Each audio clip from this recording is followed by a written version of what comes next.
Hello everybody and welcome to the European Masters. We are finished with Group D for the day. It's time to move on to an entirely different game, and this is going to be UCAM versus MOUZ. We're over to Group C. And before we get going with anything, I actually do want to talk a little bit about the junglers. Me and you were very excited about these junglers, Jamada, because they got somewhat similar playstyles. You can see, though, they do something slightly different. So, Hadess and Pridestalkr. Pridestalkr typically is up 1,300 experience at 10 minutes, while Hadess is up 500, but the kill participation and KDA vastly different. Yeah, and I think it just kind of goes to show the slight difference in the playstyle here for Hadess and Pridestalkr, in the sense of Pridestalkr, he plays a lot more for himself, hence why he's got that massive XP difference. He's constantly working at those sort of perfect jungle CS numbers, and doesn't really do much to help his lanes in the sense of proactivity. He will respond to plays happening, but for Hadess, he will weave in the jungle camps effectively or as efficiently as he can, and he's the one making proactive plays around his lanes. Well, we're into champ select, so let's see where the attention goes in the jungle. So far, it's been Hecarim and Udyr all day, and yes, there was a little bit of Lilia kind of seasoned on in there, but for now, we're going to have the Aurelia ban away. Pretty much a standard ban if you're playing versus leader, because this guy likes to play what we know as skill check champions, and it's actually kind of the MOUZ playstyle. Their champ selects are often skill check comps. That's kind of a weird way to word it, but they don't play typically the meta comps. And the one time we saw them play a more meta comp and a more meta mid laner, they won that game. Yeah, they did. It was a bit of a. It was an interesting game though. I think dealing with a champion like Annie as well. But looking at this draft, relatively-ish standard bans. Well, it's hard to say it, but yeah, again, much like the first two games of the day, Hecarim's remained open. I feel like this has been a trend specifically today and not over most of the other group stage days. So now you look towards Udyr, Hecarim, Orianna still up if Lida wants to play, but Lida playing Orianna, right? So I feel like UCAM, they're kind of throwing down the gauntlet and saying, we don't think you'll necessarily pick this champion in the opening rotation, and there you go, MOUZ haven't done it. So if Baca wants to pick this one up, it's a very strong potent duo, everybody knows it, it's tried and tested, and UCAM can just kind of go Orianna plus an AD carry of their choice to try and deal with this Varus, which you've seen 2 times today to pretty good success. It's kind of the tried and tested champ select here, and we are going to switch it up as Rafitta gets his hands onto the Ezreal, and then Rakan for Plasma. So, bit of a change up here in the AD carry pool, and now we're moving over to MOUZ. Are they just going to look to pick themselves maybe something comfortable up in the top or the mid lane, or do they want to go for a answer to this Rakan? Yeah, I mean, I feel like you could, like, if this is a different team, I'd say, all right, it's just Orianna rotation, you don't care about the support matchup. But, okay, Sylas hover and lock it. So, interesting place to take it. Of course, it does mean that now, if you can want to take away some of the more oppressive laning duos with the Varus, they can. But it also means now you can have to be very careful about the champions that they draft and the ultimates that they could potentially give over to the Sylas, because you've already got the Onslaught Shadows. The Rakan ultimate is sometimes honestly quite effective as well. For now, MOUZ, they're going to ban away the Rise, which can often be a pretty good response into that Sylas, and there you go, UCAM, they're removing away the safety net of the Thresh for the Varus, and you could very well see something like a Tahm Kench ban also come out here in that same vein. And remember as well, while we expect to see Leader piloting that just off the bans, and also the fact that Leader does like to play the Sylas, it's still technically flexible. They could give it to Satorius and send it top lane and kind of just play the long con here. They're going to ban away the Rise in the Orianna, so yeah, it's kind of heavily hinted that this is going to be Leader's Sylas, but there is always that kind of thing that UCAM have to put in the back of their mind. And MOUZ will probably pick their supports up in the 4th round of the ban phase, so they don't share their full hand until final pick. So, final ban coming in from UCAM. Like you said, maybe something like the Tahm Kench. It's going to be the Nautilus. Okay. Champion that typically does pretty well into Rakan, to be fair, so kind of an understandable ban from UCAM. And now I expect to see MOUZ pick up a support. Like I said, though, the Tahm Kench is open if they want to kind of provide some safety to Gadget. They could also go down a more aggressive route and take something like the Leona if they also wanted to. It would give a lot of cleanse value between the 2 ultimates of Chains of Corruption and the Solar Flare though. So I think the Alistar, the slightly better pickup in that sense. You still get that engaged choice, not as much range, but it means that now if you're a Rafitta, you can't just take cleanse just because you've got 2 hard TC abilities to have to deal with. Well, now we're going to move over to UCAM, see what they're going to look to pick up here. looking for a mid laner and a top laner. Just taking stock of where we are in the mid laner pool. I always kind of bounce back to the things that like Azir as well, but I feel like Azir into Sylas is probably not the greatest matchup. So going to go for a bit more lane control here, picking the Syndra. You can kind of shove out these waves and kind of keep leader underneath his tower so he can't move around the map and impact the map. As far as top laners go, the Gnar is open. Obviously, Gnar into Sylas, again, another really nice ultimate that he can use and basically use it better than you because he gets it on free fire. So they're actually going to pick up the Aatrox as a blind pick in the top lane for Dreedy.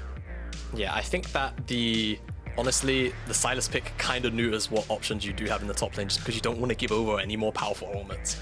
It is something that's probably at the forefront of UCAM's mind right now. And the Camille is being hovered is considered a counter matchup for the Aatrox, and honestly, it would give MOUZ a lot of skirmishing potential. I think though, yeah, I'm going to see the Renekton handshake again. And I mean, we just saw Adam take over the game on Renekton in this matchup. Granted, handed a few more early easy kills, but still worked for it. Let's see if Satorius can do the same here in this matchup against UCAM. For the most part, today we've had a lot of champ selects that are somewhat similar. A lot of priority, obviously, on these Hecarim and Udyr. That's not a surprise to me, but the Aatrox and the Renekton 2 games in a row, a lot of Syndras today, a lot of Varuses today. Feels like, you know, in the first couple of days, one of the conversations we were having when we were sitting and watching the games together was teams aren't really picking up the Varus as much as we expected to. Yeah. But today, it's been all about the Varus. 3 out of 3 games so far.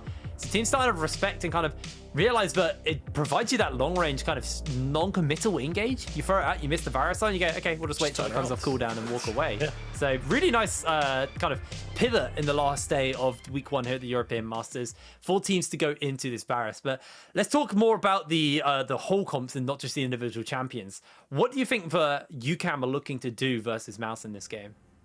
I think it's likely playing around this top side, the mid lane. When you've got Ezreal, Rakan, you know, it can be a lane to be played towards in certain scenarios, but when talking about Varus, Alsitar, it's kind of a don't touch, let it soft lose. You know, you lose a couple of plates, maybe you fall down 10 CS at 10 minutes, but that you can consider a win in that lane. You play towards the Aatrox, you try and get him snowballing, you play towards the Syndra. Syndra has, you know, kind of only 2 targets if you want to include the Sylas. It's a bit of a stretch once you start to get further into the game. But if you can accelerate the Syndra and increase her value to the point where, you know, members of MOUZ can't really survive the burst, then, you know, you do give yourself a pretty solid shot at having an early to mid game bridge to allow Ezreal to start to take over the game. Because MOUZ, they don't really have, you know, great dive. It has to probably come from flank angles to find some of these carries. And it's been a while since we've seen the Ezreal. It's still roughly the same build from what we used to see back when he kind of made a bit of a surgence earlier on in the year. It's the Duskblade Essence Reaver. You start with the Essence Reaver into Duskblade. Mana Munate in there as well, just to add a little bit of extra mana. And that item actually got buffed pretty heavily. It does a lot of damage right now, so pretty nasty build to play into. The poke is really hard, and you know, you find a couple of Qs and potentially a Scatter the Weak landing. UCAM can find themselves a nice and easy kill, but for now, it's just going to be blue buff starts for both the junglers. Satorius not having to leash does mean he gets onto the wave first, but the same for UCAM in their bot lane as well. Yeah, so priority going to be bought in the top side. A little bit of posturing for the level 1 of UCAM here. Going to try and force Gadget and his support to try and miss out on some CS, but it's not going to be quite enough. And yeah, I think, honestly, you look at UCAM, you say you kind of want to wait till level 6. That's when most of the tools come in. You've got the Onslaught Shadows then, you've got the Absolute Power, Rakan Armor, all of the engage potential effectively comes online then. Whereas you look towards MOUZ, they're skirmishing a lot better.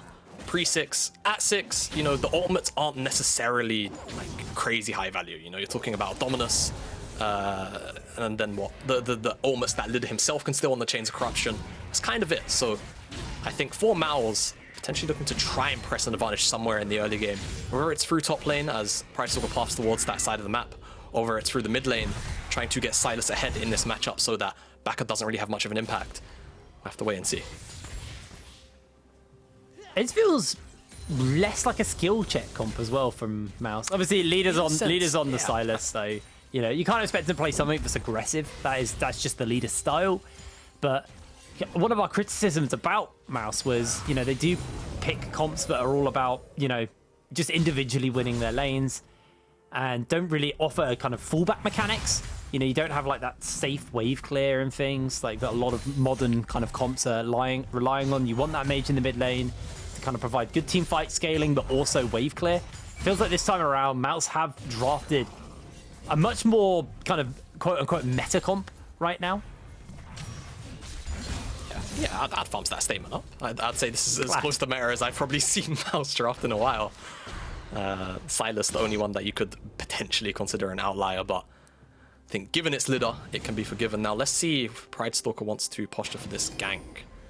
But Hadess and Plasma actually here, trying to crash the wave for Lidder, but this is about to turn into a party. Yeah, the Ghost is coming in, they've got the teleport, good bear slap, lands onto Hadess. That is going to be everybody getting out of there. 2-man scatter of the week, and they do successfully don't shove the wave. They don't. I didn't realize, I didn't see that one minion. My eyes were completely trained off somewhere else. Yeah, okay, he's looking for it in the river, but let's see MOUZ sort of posturing as if they want to try and take this scrum. The top wave is stacked for Dreedy, so he kind of wants to deliver that wave, otherwise he'll lose it over the scrum. But let's see, he's already here. They're going to try and fight for it. Yeah, Baca has really first have the move tools too. to work with. Leader's actually found Baca, and he actually jumps out. Satorius has to flash away to safety. Baca's taking a lot of damage from Leader, and now the smite comes in from Pridestalkr. He doesn't have flash. Yes, he does. He clears the wall as MOUZ able to get out from this one. UCAM unable to defend their jungle. This is actually kind of a big victory for Pridestalkr and MOUZ, because the wave was pushing, slow pushing into Satorius. Like, okay, I would. Sure. It was slow stacking into Satorius, which meant that the Crocodile wasn't missing anything for that roam. Now we're getting a re-engage. Plasma wants in.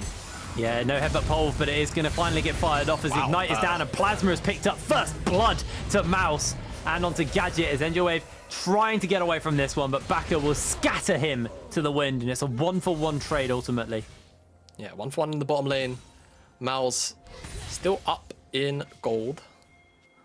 After the 1-for-1 trade, he's trying to hold the wave and then irritate Lidder. Lidder doesn't have mana to just combo him, so can actually just deal with this poor lane state for himself.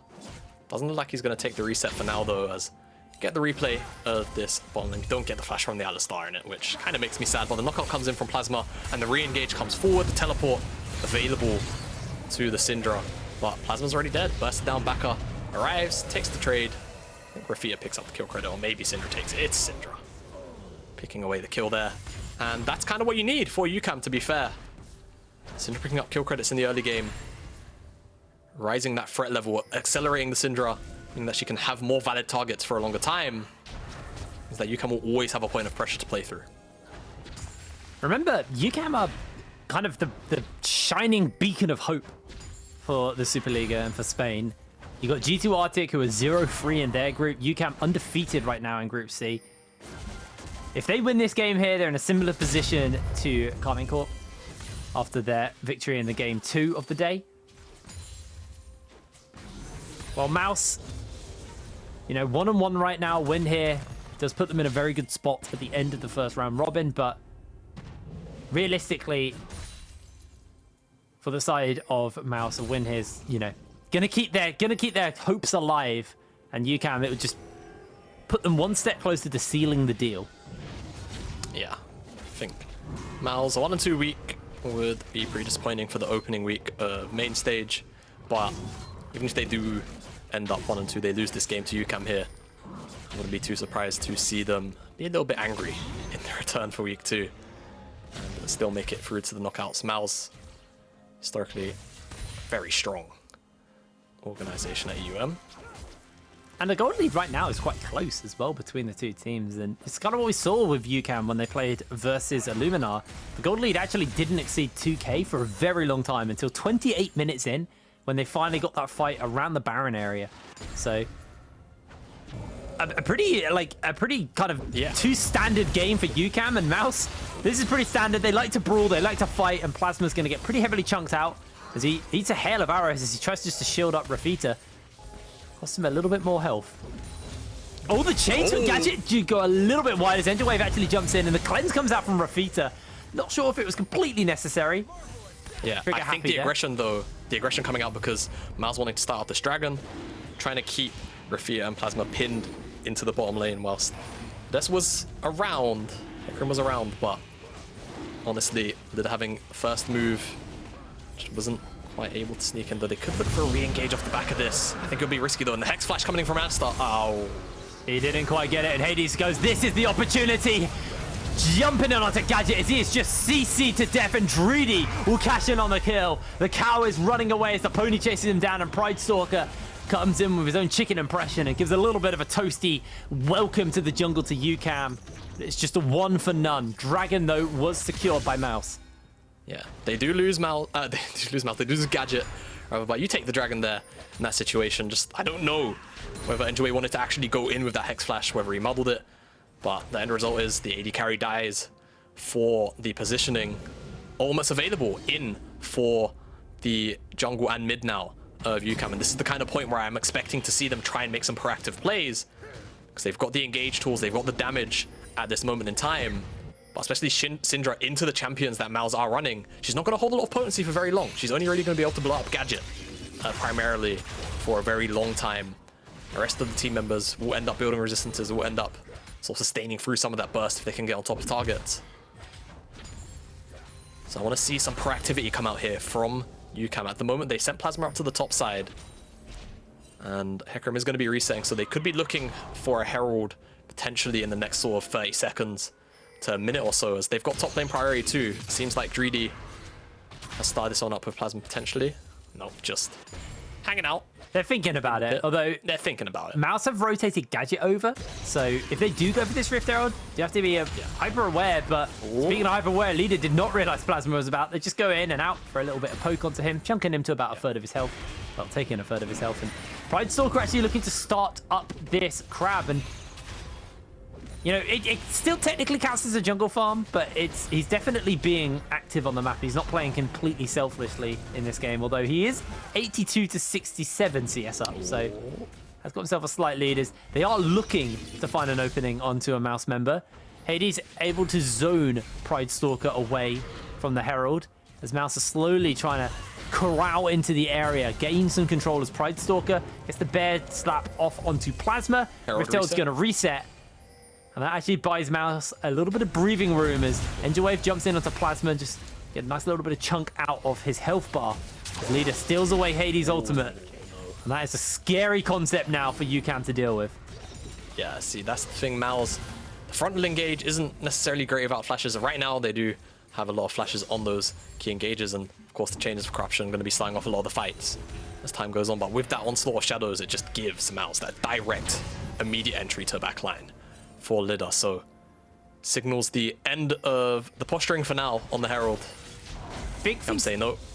Big thing to note as well is Gadget's actually finished up a serrated Dirk, so actually building the lethality build. The first 2 Varuses of the day were the on-hit, the attack speed crit Varus. This is a bit of a change up here as he's going for that serrated and wants to be the more poke-orientated Varus.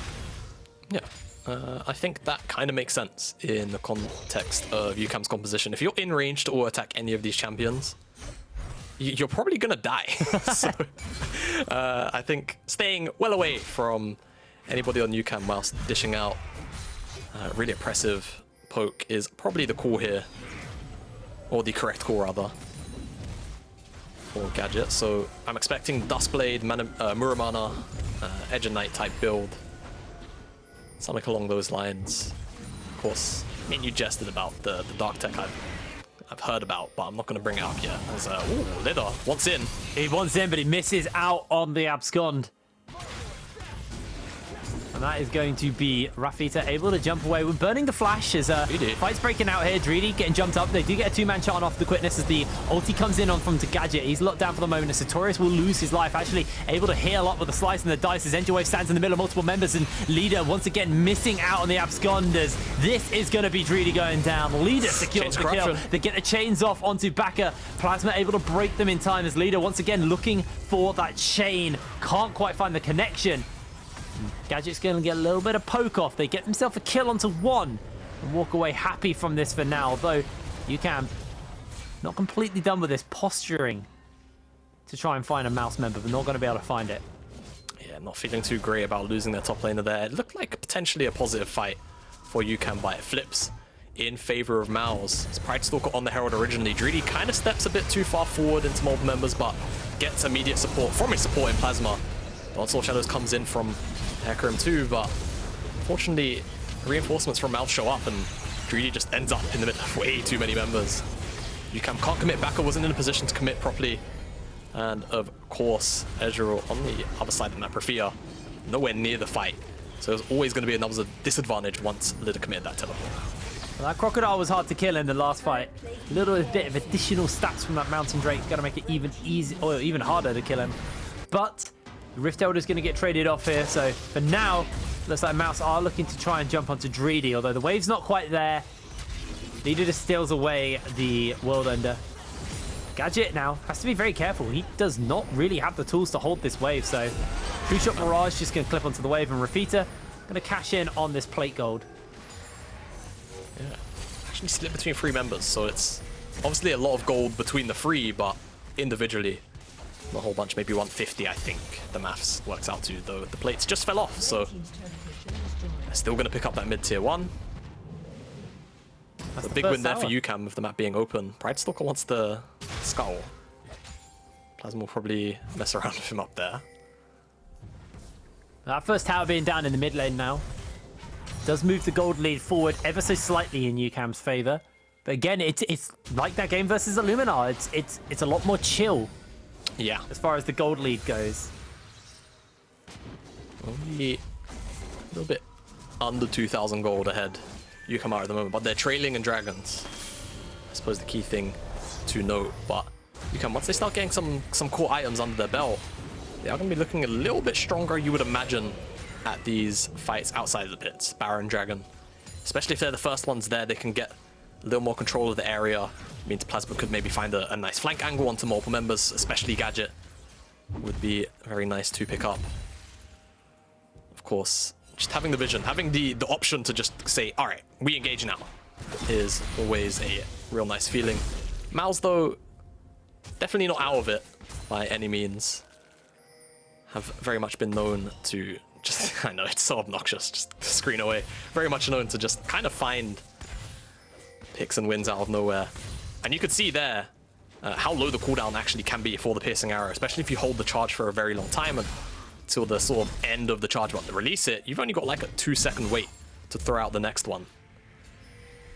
Got the Lucidity boots. Duskblade obviously gives passive ability haste as well. So Gadget obviously got that Q max now, but he's level 10, so would have got that at level 9. So yeah, minimal cooldowns really. As Leader's just playing side lanes right now. Is down in CS2 Baca, his opponent, although Baca is over in the top side of the map. Yeah. And it feels like the tempo is taking a bit of a back seat right now. 16 minutes in. Feels like a lot longer in than this, but it's been a fairly chill start to this game. Yeah, and honestly, I think for UCAM, that's okay. They don't really need a fast-paced game at the moment. I feel MOUZ's composition will thrive a little harder in chaos if it is not too organized on the side of UCAM. Dreedy recognizing he's on weak side duty right now. Knows the wave isn't worth his life. He's going to step back up now. Let's see if he dies this time. But too much respect. And on the top side, you see Satorius kind of paying the same respect. There's a lot of fog. Oh, here's the Hex Flash that's jumping in. Enjawve looks to get the headbutt pole buff as Gadget will just lock Hadess down. Hadess slides in forward and Gadget secures the kill. Enjawve with a beautiful Hex Flash to time that perfectly. Gadget did burn his flash though. Yeah, did burn his flash, so it means he's going to be more vulnerable to the next potential long-range engage from Hadess. But I kind of get what UCAM are going for, but that's sort of just make the same play on the top side. It's your confirmed strong side. Look at the vision here for UCAM. There's barely anything going for MOUZ. It's pretty much darkness outside of exactly where Alistar's sitting. You can very easily catch the wave high up mid and then rotate numbers over to the top side. Satorius wouldn't be able to do much about it other than either watch his tower die or just die himself underneath it. But the call is made for that dive onto Gadget. And now that he doesn't have flash for this next fight at Dragon, it does mean he's going to be a lot more vulnerable. There's no Tahm Kench in the game, so can't be just gold up, eaten up away from the speedy pony or you are Aatrox. Just spitting straight facts right now, aren't you, Jamada? There is no Tahm Kench in the game. Yes, thank you. I have been known to spit some facts every now and again. I've been known to see what 10 champs are in the game. Well, both these teams are posturing in the area for this dragon. Vision not really dominant by either team. MOUZ are now slowly trying to just get some kind of vision. They do have vision in the area, but it's not like every bush, every angle is covered. And UCAM are making their way forward to try and contest this. Pridestalkr looking for Rafitta. Forces him to arcane shift away, and Gadget is just continually poking and prodding with these dusk blade piercing arrows. MOUZ are in the river first, but it's UCAM that have mid lane priority, so let's see how this fight turns out. Remember, Gadget no flash. Enjawve is on the flank here, but he's going to get found out. But he's still going in. The headbutt pole onto 2. Teleports are getting fired. Leader has himself the fear from Hadess, as that is the lockdown onto Satorius. He is blown up. Hadess secures the kill. The chain of corruption has been fired, and it did go wide. Another 2-man pole as Leader slides into the backline. UCAM's health bars are dropping as Leader secures himself a kill. Now Pridestalkr is just bear slapping member after member. Gadget trying to find those piercing arrows, trying to find a little bit more damage to sink into the UCAM members. Misses out on that one, and it is just a 1-for-1 so far. Baca for Satorius have lost their lives, and teleports are not going to be up and available for anyone but Leader, so he's just going to teleport back in to rejoin this one. And Enjawve is coming in on the flank. Hadess is just going to barrel forward, looking for Gadget, looking for the pop back to the team, and that is going to be Gadget taking down as Plasma is going to be the one to secure it. A 3-man headbutt pulverized by Enjawve as he loses his life, and MOUZ are just losing this fight whole-handedly though. Leader trying to do his best. It is a double kill for Plasma, and UCAM quash the dragon. Yeah, they do. They have the mid lane priority. Even though MOUZ have first move to the river itself, they win out on the fight. The initial engage looks pretty good from MOUZ. You have Enjawve on the flank. You also have Udyr on the backside with that Hecarim ultimate as teleports get channeled in. And you see, I mean, Satorius just dies. There's nothing else to say about it. Udyr then finds a nice angle, and the re-engage plus chain of corruptions between the bottom lane of MOUZ is nice. The health bars start to get melted in this AoE blender. It's Baca falls, but this is the kind of point where we say, okay, MOUZ now, again, they've got the position they can chase UCAM out of the range of Gadget. But Gadget doesn't have flash, and the ultimate is now here for the Hecarim, and he's charging up the arrow too close for comfort. Just gets blown up, and the re-engage again looks pretty nice for MOUZ, but they just don't have the damage to follow up on the CC, and they just slowly get rolled over. That was a moment where I was like, Leader's going to do it. He's going to 1v4, and then Plasma killed him. It was over as soon as I could get excited about it. A massive team fight there for UCAM, and that now puts them 2,100 gold up over MOUZ. Again, it's not a massive gold lead. This is typically what we've seen from UCAM. They do get leads, but they're not substantial. Yeah, they're not normally substantial, and they've had a lot of hectic games in both of their wins. Though, of course, most recently, a slightly more dominating win than the opening game they had against the Luminar. And I think the key thing as well, because the dragon goes over to UCAM, it just denies the possibility of MOUZ potentially just either sneaking away or winning an RNG dragon fight at the pit, spawning the Elder onto the map sooner. And I mean, if the game does go the distance and UCAM do manage to pick up this Cloud Soul, it's a pretty scary soul to actually give over. This is one of the few times where, obviously, Cloud Soul is nice to just have in general. As a, oh, Lidder's was thinking about a flank. But it's a nice dragon to have, of course, in general. But Aatrox, Hecarim, Rakan. Those are some speedy boys to ever give Cloud Soul over to. So MOUZ, with those first two dragons, they bought themselves a lot of time in the sense of keeping the soul out of UCAM's hands and, of course, the Elder Dragon off the map. Leader taking so much poke there from Rafitta. Yeah. Has got himself the Mana in the Essence River finished up. Next up will be the Duskblade. He just throws out a cheeky true shot just to clear through the wave a little bit. Stack up the passive as Plasma. Gonna dodge out on the chains with the quickness speed. But that is the ult down from Plasma, but traded by Gadget's ultimate. Yeah, I will say Ezreal doesn't necessarily need to pick up that Duskblade as a third item. He can kind of go Mythicless for a while. And I think when you look at some of the itemization across the board and the amount of frontline he's dealing with, we might see him go into Sherelda's. As opposed to that Duskblade. Of course, the Duskblade's nice. Pridestalkr is going to stop Baca. Yeah, Baca is well. So low. He unleashes power into Leader's face. Leader goes down before he can ult, and Enjawve comes in with a headbutt pole. They trade out mid laner for mid laner. Yeah, 1 for 1. It seems like it could have gone a little more bloody. That will be all for that tail. Flash as well blown by both. So Baca gonna be a little more vulnerable again for the next 5 minutes if MOUZ do find some kind of flank angle. Oh my. Gadget has R. Can he use it in time? Underneath the tower they go. That's the flash out from Gadget. Plasma jumps in. A true shot barrage from Rafitta. Downtown secures the kill. What a nice setup there from the jungle support rather of UCAM. Rafitta, Sniper's Edge. Yeah, he's getting collapsed on. Satorius is here. As the flash gets locked down by Satorius, there's no time for him to be safe. As Baca comes in, Leader throws out the Everfrost, and a lot of damage put into these MOUZ members, but there is no answer out. Yeah, and Rafitta now not going to have some of the spells available. Do see, of course, Satorius did blow his flash for that. Nothing else. I see Leader blew the teleport too. So shaping up for this next dragon, I mean, if MOUZ want to fight for it, they can, but I don't feel like there's much tangible use to doing so. I think you kind of just give this one over, see if there's anything you can take on the top side, whether it's just control around the Baron.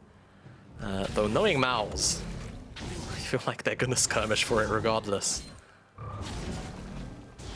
Pridestalkr, Enjawve, they're still on the bottom side. Udyr here as well. Gadget left to his own devices in the mid lane for now. But UCAM should have the advantage here, not just in the gold, but also in the setup. You can see the vision is pretty heavily one-sided here at the moment. Relatively dark, almost pitch black in the river for MOUZ. And that's just not what you need when you don't really have a long-range engager to kind of just forego the vision. They are going to make their way into the river ever so slowly, but I think they're going to be too late to the party. Leader gets caught out by the Scout of the Week and instantly has to stop watch as the Unleashed Power comes in. There's a big true shot barrage. MOUZ are into the fight though. Satorius very tanky, trying to zone down. They get a kill onto Rafitta. The health bars on all these teams are so low, but MOUZ have secured themselves 2 kills. The stride breaker forward by Satorius. And the Dragon's going to reset. Dreedy may look for a cheeky steal over the wall. Not going to be able to find it. And MOUZ just flip the switch and find the Dragon. Yeah, MOUZ find themselves a team fight win. I think a little bit too disjointed there from UCAM. Overall, Hadess diving directly onto Gadget whilst he kind of leaves the rest of his team to deal with what MOUZ are throwing at them. And now, with him dead, they're eyeing up the Baron. I mean, there's 15 seconds left. Rafitta's still dead too for 10 seconds. You kind of have to do something about this, and they don't really have ultimates or summoner spells really across the board for that matter to stop this heavy-handedly. They know it's going on as well. It's already half health. Baca needs to find a big scatter. Enjawve flashes over the wall, get the headbutt pulp, only onto 1. Scatter lands onto 3. Health bars are low for MOUZ, but they find themselves the kill onto Dreedy. MOUZ just turn and cash in on the gold they just got. Yeah, they're going to go and spend now equal, or approaching equal from where they were moments ago. And UCAM, first one's here to the river. Leader, honestly, it should die for this, but Zhonya stops the absolute power. You see Enjawve flashes forward. The Lethally Arrow also pierces Rafitta and Baca. And you can see Hadess diving the top side. The rest of MOUZ just throw their bodies towards UCAM. They take down Rafitta. And it's just too disjointed. I think Hadess should just stay back with his team. You understand why he wants to try and murder Gadget. There's no flash on him. But Leader steals his ultimate, peels for his AD carry. Now's the difference maker. They get 2 kills. They find that dragon. They're now 1 away from Soul.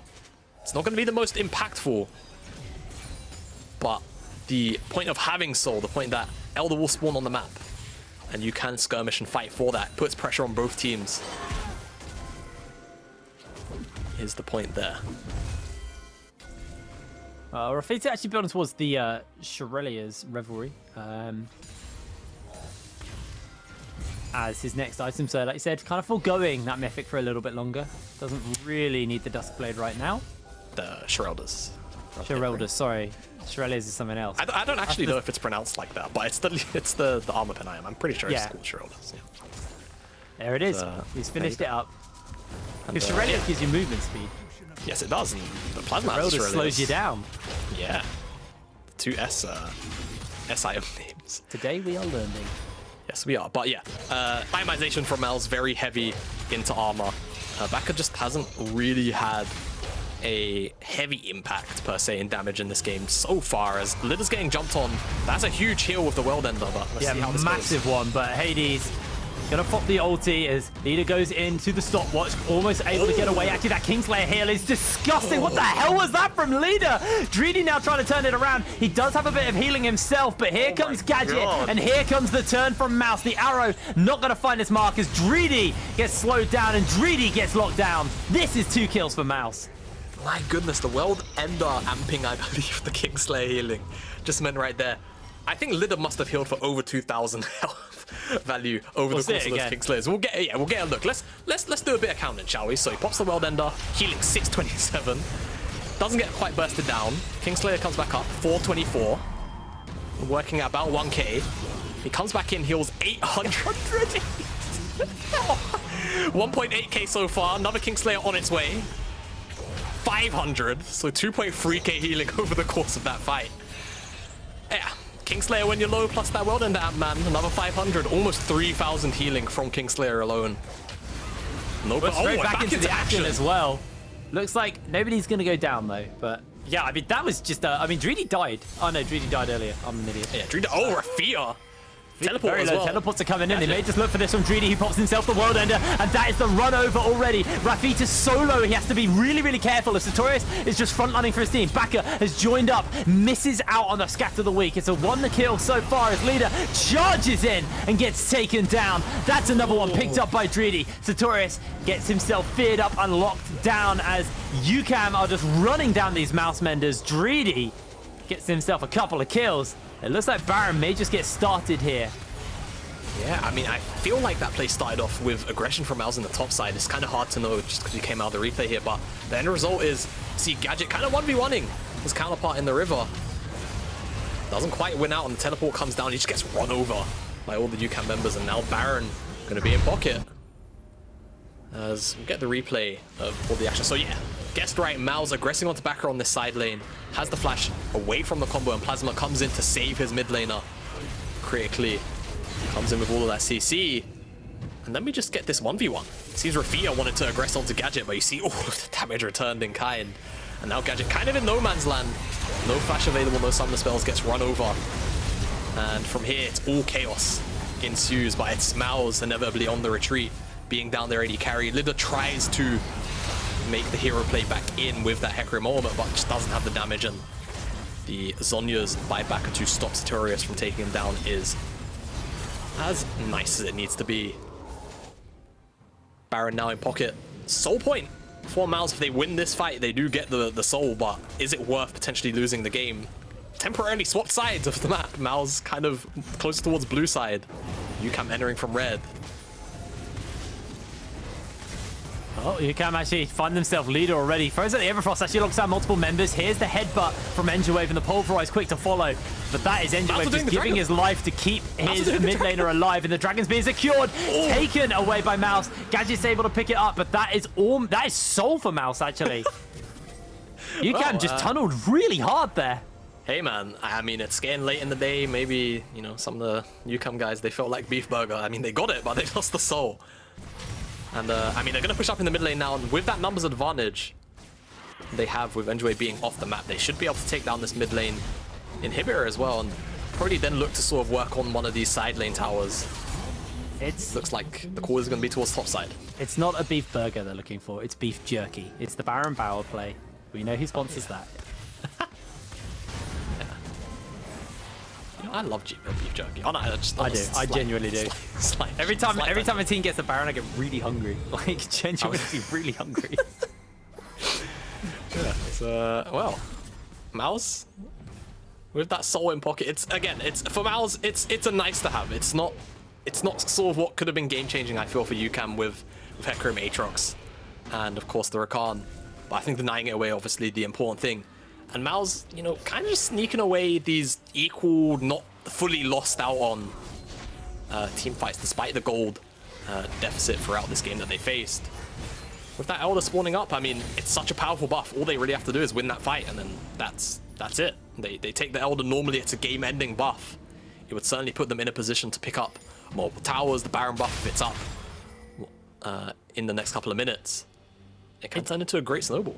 It's one of those weird games as well, because the gold lead is 4,000 right now. Yeah, it's 4,000. But it doesn't feel like a massive lead. we're so late into the game now where, you know, a lot of that gold lead is on Rafitta, who has got 3.5 items, building towards the last Grievous item, and then maybe just forsaking a Mythic entirely. It's also potentially a thing we'll see here. Well, you know, Gadget's also same amount of items, 3.5. Also very poke heavy AD carry. You got 3 items onto leader versus 2 items onto Baca. So the lead isn't as big as it seems, and Pridestalkr with the chem tank is trying to come forward as Satorius jumps in as teleports are getting used, and this is actually maybe MOUZ getting turned onto as the shoe shot barrage has been thrown down. They're actually just catching that leader who's all alone. He has to use the stopwatch to change the corruption to go wide. Leader gets the heal, gets the charge over the wall to safety, and Dreedy not able to chase after him with the Umbral dash. Leader gets enough space bought, and nobody goes down in a little scrap over the tier 2 in the bot lane. Yeah, a little bit of an audacious TP, almost, but Dreedy has the rest of the team back him up. MOUZ aren't willing to jostle on top of the teleport with the Aatrox, being as strong as he is. And Lidda forced away. Not gonna have the Hecarim moment for a little while to steal, and had to blow the Zhonya's. Lidda's had an up and down game today. I feel like had more positive impact though. We've had the first 2 games were very chaotic and quite fun to watch. This one has been chaotic. This is very slow tempo chaotic. Yeah. You know, this is like the, you know, the charts where it's like lawful evil, chaotic good, all that stuff. This feels like one of those games where it's like chaotic good. It's just like both it's chaotic, but it's only really around objectives, and that's kind of it. Bar that one thing we just saw. Yeah, it's not just like randomly fighting mid lane when there's nothing to take. It's they're randomly fighting just before an objective comes up, and the fights are crazy. Yeah, and I think UCAM now, with much of the map state lead, they're gonna just try to push high up in the top side jungle. Oh, they could. Okay, it looked like they were gonna posture for a flank there, and I mean, honestly, they could have. Maybe not too sure about where Enjawve was, or the fact that, of course, they could teleport over to the play. Instead, it looks like they're gonna eye out the top tier 2. And it's a slow chokehold here now by UCAM. It looks like MOUZ are constantly trying to find like an opportunity to find a team-winning fight. They're very much capable of it, but while this tier 2 is getting taken in the top lane, tier 2 in the bot lane being answered out by leader, but ultimately the tier 3 is already under fire. MOUZ do have a fair amount of wave clearing. Enjawve actually jumps forward to get a headbutt pole off. Tower's going a little bit low. Leader's got a large wave to work with, and this tower now has run out of minions. Leader may just get an inhibitor tower here. MOUZ might be able to stop them from actually getting away. Yeah, there's so much range as well on Gadget. He's not really at much threat if they wanted to sort of go the distance, but there's no vision, I think, crucially, to deal with. But Leader, I mean, yeah, there you go. It just takes the bottom lane inhib. UCAM caught with their pants down in the top lane. And bottom lane inhibitor being taken at this point is kind of important, with the Baron being up and as well the Elder. It means that there's just a little more existential threat to that base. Well, I mean, it's the classic when Baron's down, or when Baron's available and the waves are pushing in on the opposite side of the map. It's very easy to not even fully commit to the Baron. You just pull them in and out, because someone has to deal with the super waves. At the moment, Baca with teleport is going to be the one to deal with that. Has built up a fairly large wave. Elder Dragon also, like you were saying, is going to be up any second now. And do look at Satorius and Leader with their teleports. UCAM are actually just forcing onto Gadget. He's forced to flash away. Plasma's jumped in, gets himself a big knock-up, and that's going to be the end of Gadget. Pridestalkr slowed down by Rafitta. So much damage coming in. And that is going to be a cheeky kill for UCAM, and they're going to take themselves an inhibitor in the mid lane as Leader's just catching waves mid side. UCAM so still haven't lost their tier 2. No, they haven't. Mid. And Leader teleported to that play thinking he'll be able to make it in time, but now he's just been relegated to clearing that mid wave to make sure UCAM can't end. And he's now just going to be in a real long flank angle potentially, though he's actually pings onto that bottom wave. I mean, MOUZ, they have to fight for this. If they lose the Elder, they lose the Baron. If they lose both those buffs, they probably lose the game. They're going to try and stop the bases. I think that's the game plan, but Dreedy is just going to have to leave right now, otherwise Leader can end the game. They're zoning them away from the Elder Dragon. Gadget's still not up and alive. MOUZ are fighting a man disadvantage right now, as Leader actually has found himself Dreedy. Dreedy's chunked out pretty heavily inside the base. The super minions are scrapping as A tower has gone down at the Nexus. The Baron's going to reset. Plasma jumps in onto a couple of Mouse members. Enjawve jumps in forward. The teleport's been used. Leader has rejoined into the fight. Hadess is back onto the Elder, and that is the secure. That is what they needed. Yeah, and I mean, Elder in pocket, that's it. UCAM can go towards that Baron if they want to. They're going to actually take a slow reset at the moment, deal with this super wave, and I think that is honestly the correct call for now. Elder buff isn't the longest buff in the world. It's only 2.5 minutes. It's barely longer than a blue or red buff. So they're gonna have to honestly use it as efficiently as they can. The Baron is the important thing to get. MOUZ honestly can't contest at the moment, and Gadget not having flash just means he's an easy pickup for Hadess and for Baca to walk forward and just press their keys on if he ends up inside of the range of Syndra. But more importantly, Hecarim can just kind of kill him almost by himself, especially with the Elder in pocket. So MOUZ, it's got to be full defense, but I don't know if they really have the kind of tools necessary to deal with the potential onslaught that's about to be knocking on the doors of their base. It is a very, very hard task to hold versus Elder and Baron. Now, the one positive for MOUZ is if they can hold, there's only one tower standing between them and the Nexus. During all of that scrapping at the Elder Dragon, Leader was able to escort a wave in, and that wave did knock down on the tower. So, small wins here and there for MOUZ, like you say. But it seems as though UCAM are just going to play through that super lane that MOUZ have. Leader being a nuisance in the mid lane, but nothing more than that. And with UCAM neutralizing the only point of pressure that MOUZ really had to work with, I mean, MOUZ for now, they're going to actually just crash members into the top side, at least Satorius and Leader. Try and play opposite away from the buffs for now, but I mean, they can't be up there for much longer. They're going to have to reset pretty soon. UCAM, they have the engage tools available to kind of just go past the tower. It's not really much a tower against Elder plus this Baron buff, and it seems like, I mean, MOUZ are just forfeiting this tower entirely. And there's a wave here. They can go further. I mean, they could potentially close here. It's so hard to fight as well with the Elder Dragon. Leader's onto the map. He's got the ultimate tower number one. He's gone down. The Nexus will be exposed any second now. Here comes the fight. Leader has actually gone in for a long flank behind, and his team are already down. They're already dead. Satorius taken out by the gift of the Elder. Leader locking down Rafitta as he's trying to find the kill. Able to survive for now with the Zhonya's as he's going to get taken out. There's only Enjawve. And this is UCAM going 3-0 in the first week of the European Masters. Yeah, really big for the Super League region. And I mean, UCAM, honestly, a lot more, in my opinion, sort of forthright in the way that they took this game compared to at least game one. Game two, yes, I feel like that was just kind of a draft gap. I think it's kind of hard for UCAM to lose that one. But today, I think against MOUZ, a MOUZ who still looked really threatening despite being down thousands of gold at a time at multiple points. They still kind of just pressed the gas forward. Yes, they didn't get the soul, but the important thing was the Elder spawned on the map. They took control of that area. They won the skirmish. They found the picks, and it snowballed them into that 3-0 for this week. I think it's fair to say that UCAM are definitely a chokehold team. They're very good at just slowly chokeholding you out of the game, and it felt like MOUZ were suffocated. They couldn't make the plays they wanted to, and every time they did, UCAM would just peel away. They go, "We're not ready to fight yet. We'll fight you when we want to fight," and they're a good team at defining when to fight on their terms, and MOUZ are a team that always want to force into you, and that is a very hard thing for MOUZ to deal with. I don't think MOUZ drafted a bad comp at all. I don't think it was a comp problem for MOUZ. I just think it was a playstyle problem for MOUZ. I just don't know if their playstyle really suited playing versus what UCAM had put together. We'll talk a little bit more about that, though, but before that, we're going to throw to a quick break, and when we're back, we'll have a proper natter about that third game of the day. See you in a moment.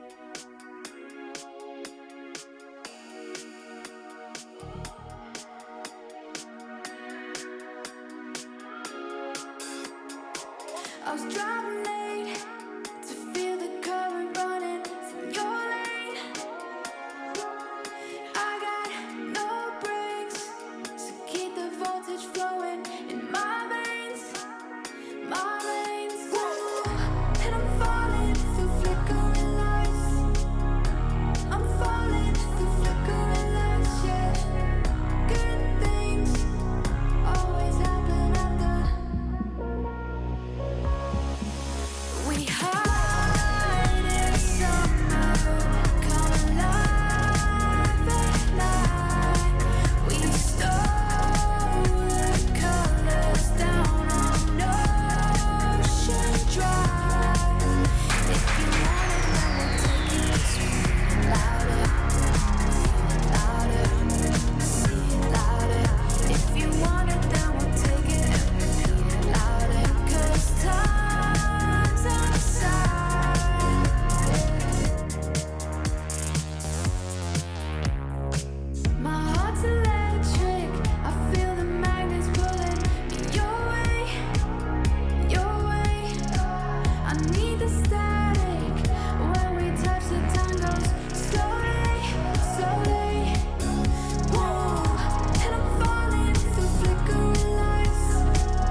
Hello everybody and welcome back to the European Masters. We're going to break down this Group C victory for UCAM, who round out the first week 3-0. Really dominating performance by them. And honestly, we kind of said it just before the break. They just choked MOUZ out. MOUZ was just suffocated. Yeah. They couldn't play the game. Yeah, they couldn't really play the game. I still feel, MOUZ in MOUZ fashion still found opportunities, pretty handedly, to be honest with you. But at the end of the day, UCAM still kept on walking out with small advantages at the back end of every single skirmish. And the gold lead just kind of continually grew and grew to the point where, yes, we got to that point where Stranglehold, MOUZ, sure, they snuck away the Cloud Soul eventually, but it's not really that impactful. So it's not an Infernal, it's not a Mountain. It's not something that can really aid you in some of these crazy skirmishes that we've got going on our screen like this one. Yeah, there was so many back and forth. I mean, I said it in the cast. I honestly thought Leader was going to get a kill or two there, but no, he just gets popped instantly. It wasn't like an awful performance by MOUZ. It was just they really struggled versus what UCAM do. Yeah, UCAM are just very good at controlling the game state effectively. So again, I don't know if you disagree with me on this, but I felt like it wasn't a bad draft by MOUZ. I think it was a good draft. No, it was an execution thing was where they suffered. Yeah, I don't think it was necessarily a terrible draft by any means. I just kind of feel like it's on a bit of a soft timer if you start to fall behind. In this manner, we saw things like the ridiculous healing out of the Kingslayer of Sylas in the bottom lane. Yeah. But it just felt like MOUZ never really had a clear avenue to play through. Whereas, for UCAM, it was all about making sure that Baca was able to, get stuff done. It was Dreedy picking up things here and there, and eventually it was Rafitta picking up the reins in the late game, as I think rightfully seen in his damage this game. 33.7k, the highest in the game. I mean, there was a lot of high damage numbers in this game. I mean, it was a 40-minute game, so there was a bit more time to rack up that damage score. The gold difference interests me because so far, gold differences haven't really been that too up and down, especially today. It's been kind of a gradual win for all the teams that have won, but it was back and forth. There was a moment, just before 30 where MOUZ actually started to pull the gold lead back, and then it just fell off a cliff and it rocketed up for the UCAM. So, again, it was an execution thing, but, we are rounding out the first half of the day, and we actually have a whole bunch of games coming up. So Luminar versus Matchco will be our next game. Then it's Makers versus Kick. I'm rounding out with Anorphosis versus Big. Any of those games, Jamada, that are standing out to you right now? I mean, for me, I actually think the next matchup, I think Matchco versus Luminar is destined to be bloody almost. But beyond that, I think the final game of the day, Anorphosis, they've been a bit of a dark horse. They've surprised us a little bit. So maybe they come out and surprise. Well, I'm not going to go as far as saying they'll take down Big, but maybe they give Big a run for their money and give us an entertaining game. Yeah, maybe they can do that. But our next game will be Matchco versus Illuminar. And we're actually going to be passing it over to a new caster pair while me and Jamada go have a nap or something. That's what Jamada does. He has a bad sleep schedule. So coming up after the break, we'll be back with game number 4. And we'll be back with Munchables and Troublelink.